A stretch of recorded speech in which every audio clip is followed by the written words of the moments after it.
audience that was not a sellout audience. It wasn't an audience that the Met brass expected, but it was history nonetheless. We've got Dan the Man on the line. What's the deal, Dan? Hey, what's up? Yeah, what's up? Yeah, we have Johan Santana. We're going to talk Mets. We're going to talk baseball. We haven't talked baseball at length. We haven't talked baseball at length for a little while on the show, but we will talk baseball. We will talk Johan Santana. We will talk Terry Collins. We will talk Sandy Alderson today. We will also talk about the Yankees and where they're going and their big 100 or 200 plus $1 million payroll. We're going to talk about them too. Folks think we just talk about basketball here. No, we talk about all the sports. You could hit me up on Twitter. That's DJ MILLZ at Twitter. Or you could also hit me up at Hardcore Sports at Twitter. Either one. If you have any questions or you have a comment that you would like us to read, you could send it to us. That's DJ MILLZ at Twitter.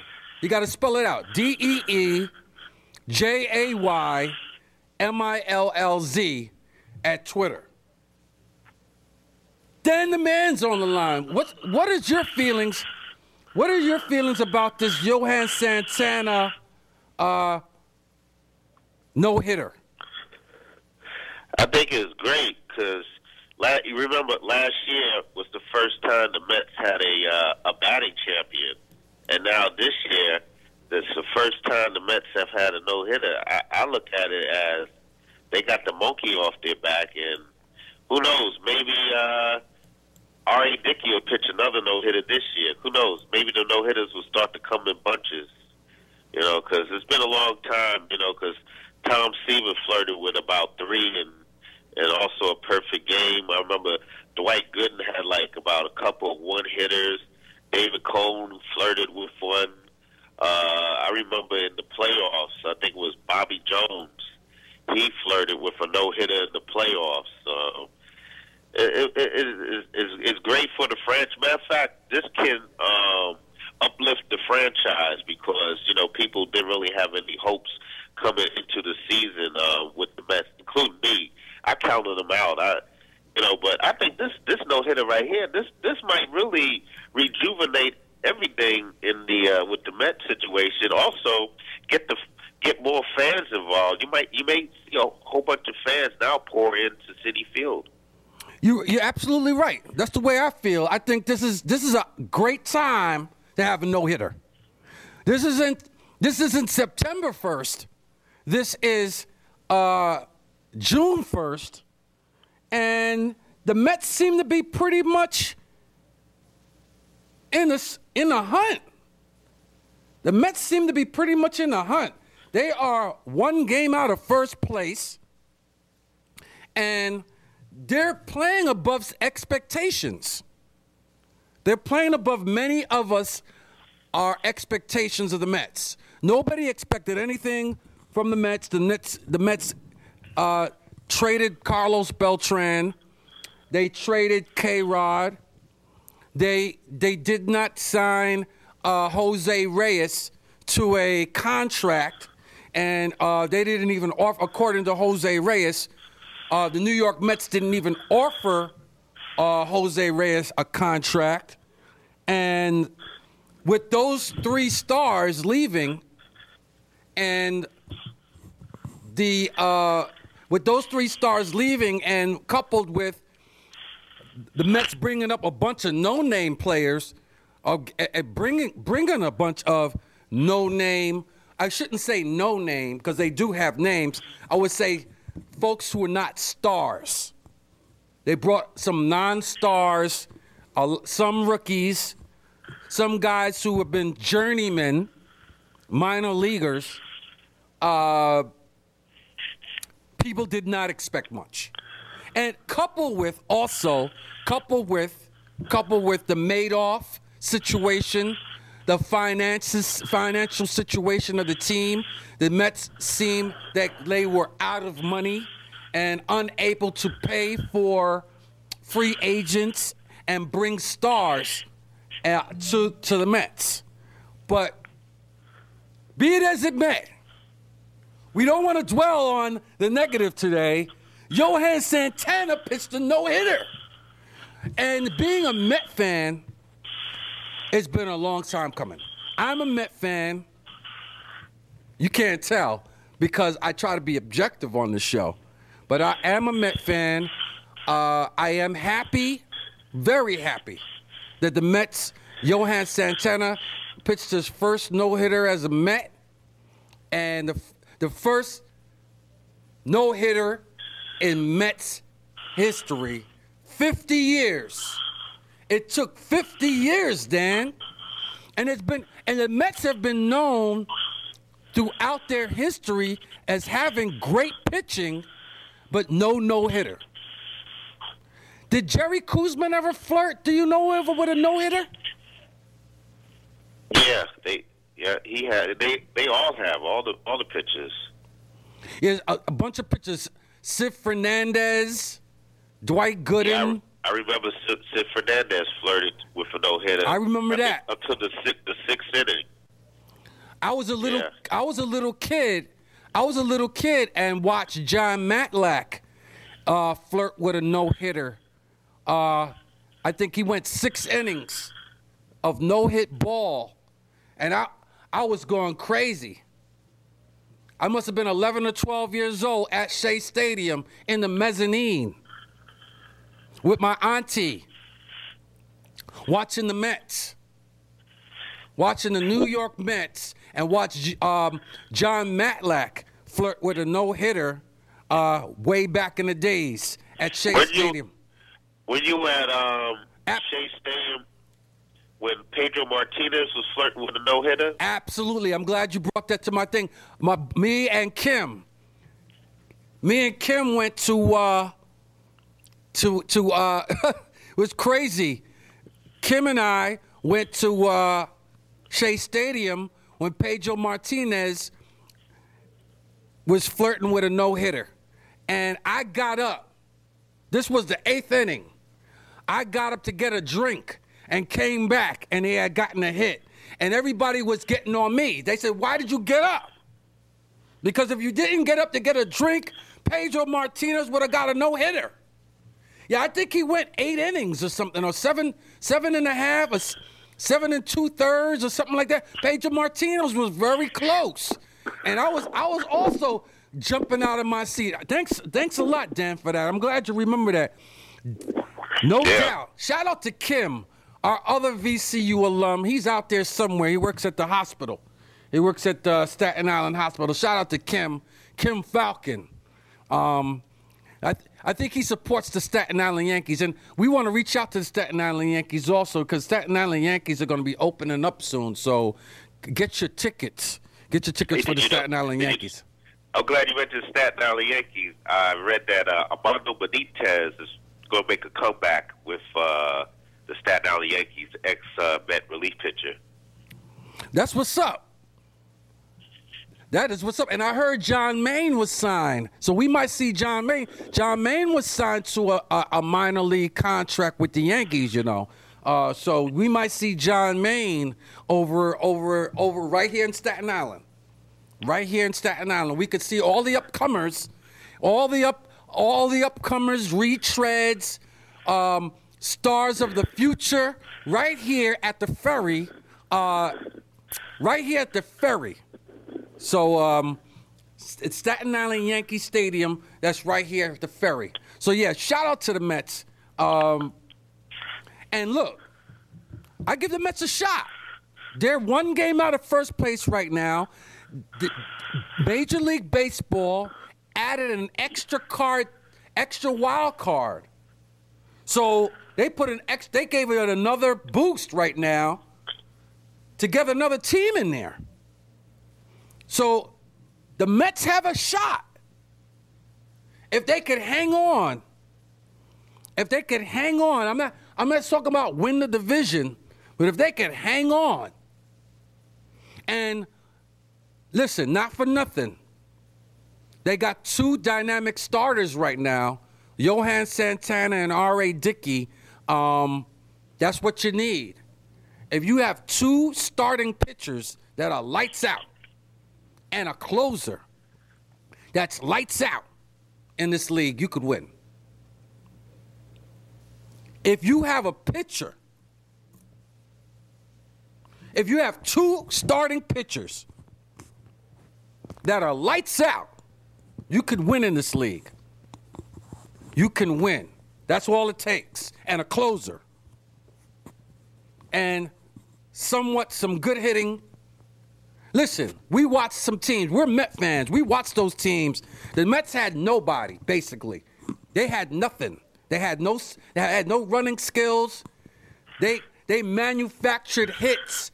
They manufactured one or two runs a game for a long period of time. Behind Tom Seaver, the Mets had one of the best pitching staffs of all time. Just giving you a little history. Tom Seaver, John Matlack, Jerry Koosman, George Stone, and Tug McGraw were one of the best Met pitching staffs of all time if you go back and look at the numbers. But they never got the run support. They never got any run support because the Mets never had any stars. People went crazy when they signed Dave Kingman, and Dave Kingman had 30 home runs before the All-Star break and got injured right before the All-Star break. Dave Kingman hit a bunch of long homers, but he struck out half the time too. But people went crazy because we never had a hitter like that. The Mets never had a hitter that hit home runs like that until they got Kingman. And I forget what year they got Kingman. But before Kingman came, we never had anybody to hit more than 20 home runs a year. If somebody on the Mets hit more than 20 homers a year, they were considered stars. And I'm not counting 1969 in the equation. That was a whole different team. I'm talking about 70s Mets. I'm talking about the 70s Mets. They really didn't have anybody that hit those type of numbers. The Mets manufactured runs by bunting and getting base hits and getting a lot of luck with the Mets. So we went through a lot of that, and we're back to that now. We are back to the 70s Mets again. This is almost a replay. Even though the pitching staff to me is not as good, but hey, you got Johan now throwing a no-hitter. I've got to kind of eat those words a little bit. But this is almost a flashback to the Mets of old, where you had dominating pitching and just basically manufacturing runs and manufacturing hits. And you got a lot of scrappy guys scrambling to get hits behind their pitching. But shout out to the Mets and shout out to Johan. Johan is a terrific guy.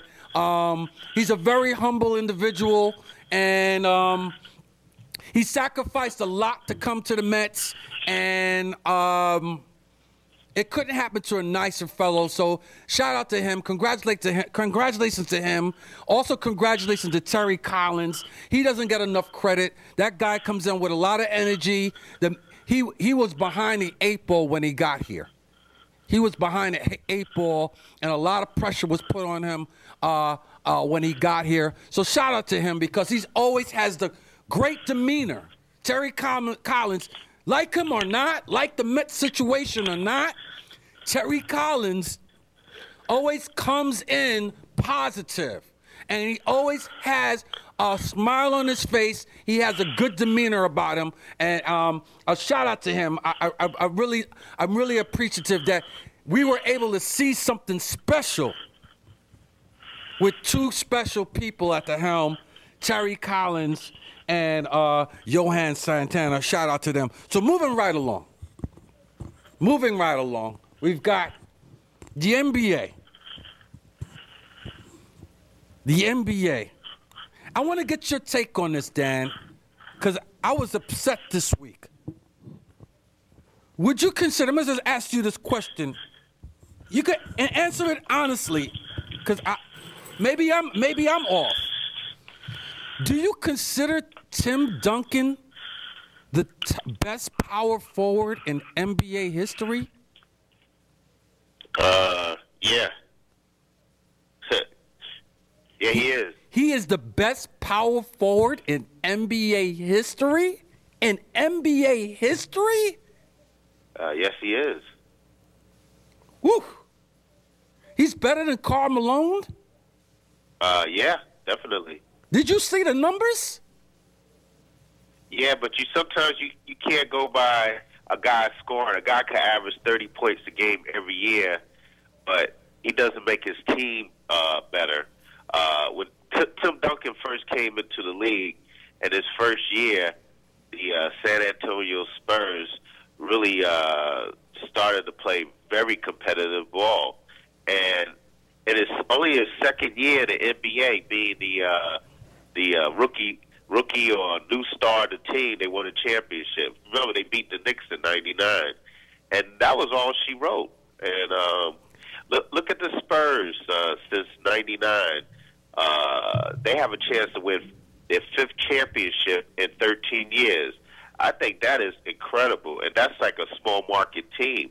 To have a guy like Tim Duncan who makes everybody around him better. He rebounds, he blocks shots, he passes, he does the little things. And they call him Mr. Fundamental, but they don't call him Mr. Fundamental for nothing. I like the way he boxed out.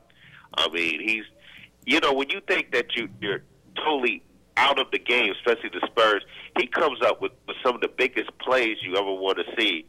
And he's also a good person in the clubhouse, in the locker room. I heard that he really gets these players motivated. I think he is the best power forward in the history of the NBA. He's more like Bill Russell. Many people said that they believe that Bill Russell is the greatest player, but I said that Bill Russell is the best winningest player ever in the NBA. But I can say that, yes, because, I've seen Elvin Hayes. I've seen Karl Malone.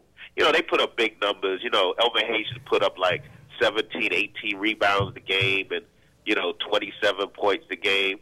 But Hayes only won one championship with a team that had Wes Unseld and they could have won more. But look at what Duncan has accomplished.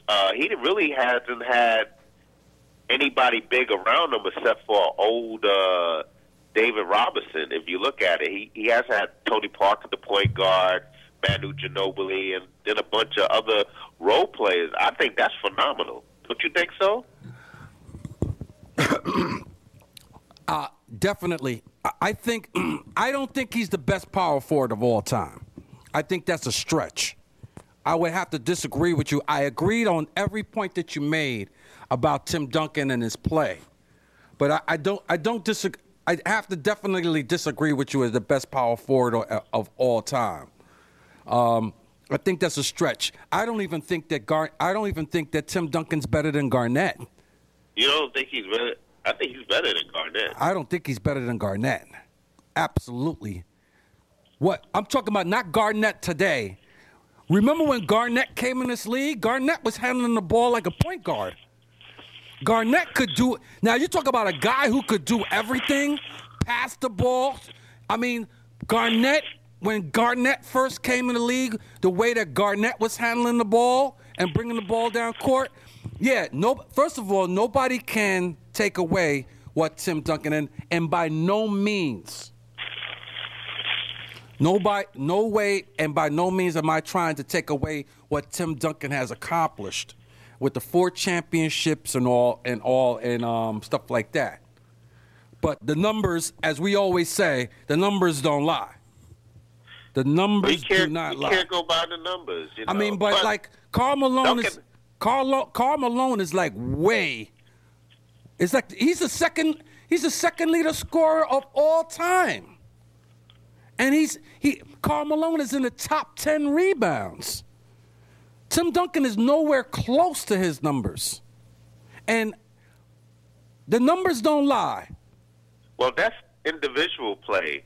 You know, you got to look and see what a person does for his team. How many rings does Karl Malone has? Well, Karl Malone never had the extra guy. The extra guy was John Stockton. Well, you had John Stockton, but that was it. You needed more then. Well, look at what Tim Duncan had. Tim Duncan. He don't have no other big star except for Tony Parker. I mean, look at his accomplishments. He actually had a Hall of Famer. Tim Duncan met a Hall of Famer as a rookie. He came up here and they teamed them up. They teamed those two up together. And the thing about Garnett never really had anybody until he got with the Celtics. They tried to appease him appease Garnett to stay in Minnesota late in his contract by getting Sam Cassell and getting Latrell Sprewell over there, and I think they made it to the Western Conference Final with that team. But Cassell was over the hill, or closer over the hill, and Sprewell was close to being over the hill by the time they had got those two over to Minnesota. But I don't think Tim Duncan's better than Garnett. Just to start off with. I mean, and Karl Malone. Listen, they don't put up those numbers for nothing. That's just like to me saying that Rafael Palmeiro, I hate to keep using Jeter. That's like saying Derek Jeter is better than Hank Aaron because Derek Jeter's got 5 rings. That doesn't make sense to me. Jeter is better than Hank Aaron and Willie Mays because he's got 5 rings. That doesn't make sense to me. And it's the same thing. Tim Duncan is better than Karl Malone because Tim Duncan's got 5 rings. No. Well, Tim Duncan could put up the numbers, but he sacrificed a lot for his team. Like, look at this year. Tim Duncan he played mostly like 28, 29 minutes. His numbers was way down. Many people thought he was washed up. But what they were doing, the coaches were being smart. They limited his minutes, and now when crunch time came towards the end of the year was when they gave Tim Duncan the minutes, and look how Tim Duncan has responded. That's a great player.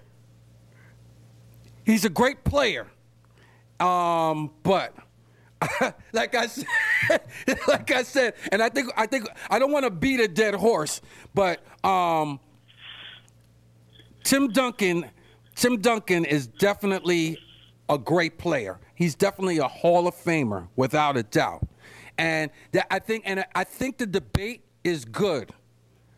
I think the debate is good that we're having the debate, so at least people get to hear both sides because there's always 2 sides to an argument. And that's the trouble that we run into in sports. We run into this problem in sports all the time. And Dan and I arguing right now about both sides of this issue definitely gives you some insight of what the debate is across the board. Like, for instance, I pick Wilt Chamberlain as the greatest player of all time. And my thing is, I'm talking about his individual play. His individual play. He is the best individual player, even though it's a team sport. He's the best individual to play the game.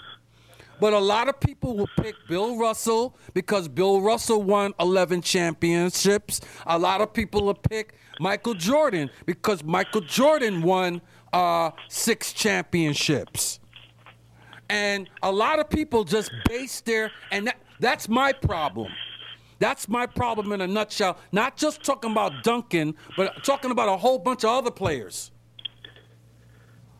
Not just Duncan, but a whole bunch of other players. Because they won a championship, that gives them props and makes them better. And I don't necessarily think so. I don't necessarily think so. Unless those players go head to head. Like for instance, it was a phenomenal. Last night was a phenomenal show. Last night, David Letterman had Larry Bird, and he dedicated his whole show to Larry Bird. He had Larry Bird and Magic Johnson. They did a documentary, Dan, about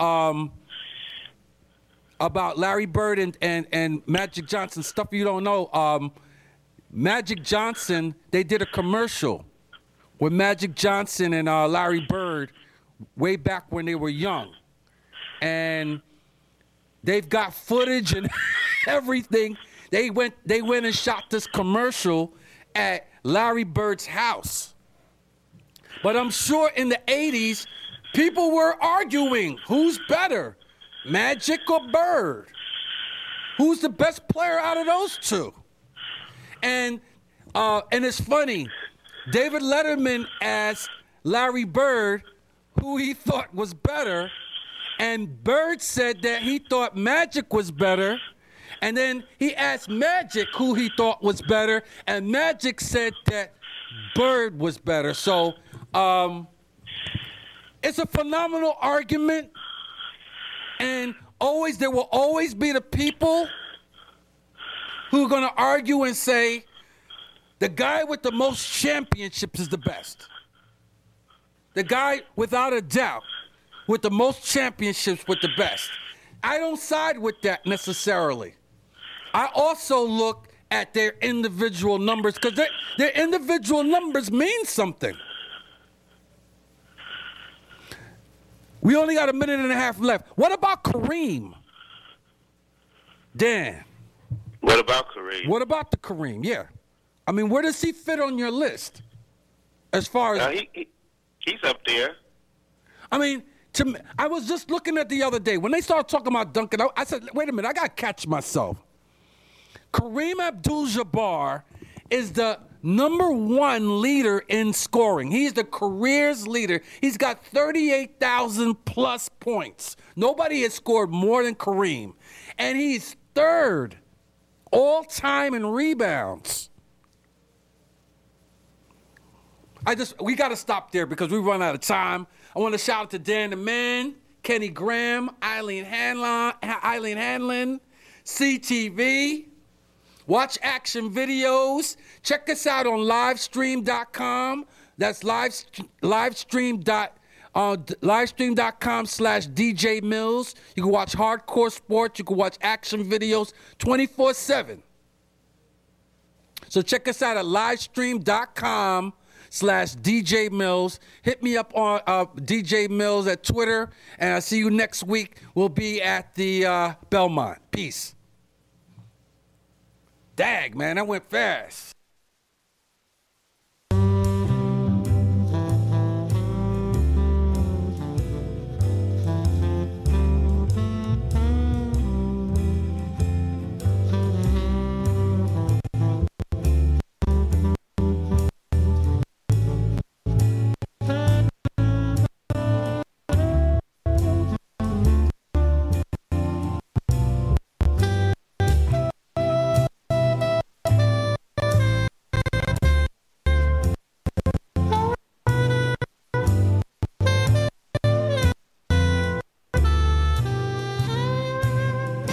I'd like to thank you all for coming. My name is Robert Anasherico. I'm the pharmacist and owner of Delco Drugs and Specialty Pharmacy. This store has been servicing this neighborhood for over 45 years. I'd like to thank and introduce Attorney General Schneiderman, District Attorney Donovan, Senator Andrew Lanza, and Assemblyman Mike Cusick, and Dr. David Kim, and thank them for coming out to support this proposal. We all know that prescription drug abuse has reached critical levels here on Staten Island.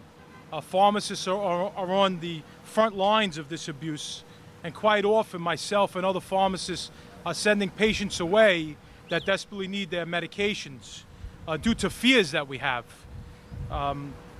Attorney General Schneiderman's iStop proposal will give us the tools that we need to identify forged prescriptions, stolen prescriptions, and doctor shoppers. It will enable us to spot other abuses, and it will give us real-time information about controlled substance prescriptions that will help us be part of the solution and keep our community safer. And will also make sure that patients who really need their medications can get them. So I applaud them on this, and I thank them, and I thank you all for coming out to support this bill. Thank you. Thank you. Thank you. Thank you. Thank you, Robert, and thank you for hosting us here today at Delco Drugs. An example of the thousands and thousands of responsible professionals in the healthcare field who have been working with us towards passing the iStop legislation and making sure that New York has the best system that is available in the United States for tracking prescription drugs and putting an end to the wave of prescription drug abuse that is sweeping our state. This epidemic, and it has been classified as an epidemic by the Centers for Disease Control and Prevention, affects every sector of society. It strains our law enforcement system, it strains our healthcare system, it costs tens of millions of dollars a year to the state treasury, to the federal government in terms of Medicare and Medicaid costs, and it's killing people. It's killing people. I was at a press conference in Buffalo earlier this week with parents who were holding up pictures of their children who had died from overdoses of prescription drugs. This is a problem that is all the more serious because we know we can do something about it. About a year ago, at a conference I attended in Washington, I learned that a lot of other states had much more sophisticated systems for tracking prescription drugs, for controlling the flow of prescription drugs, and determined that we should take the best ideas, combine them, and make sure that New York has the best system available. The statistics are staggering. In America, we have 4% of the world's population. We consume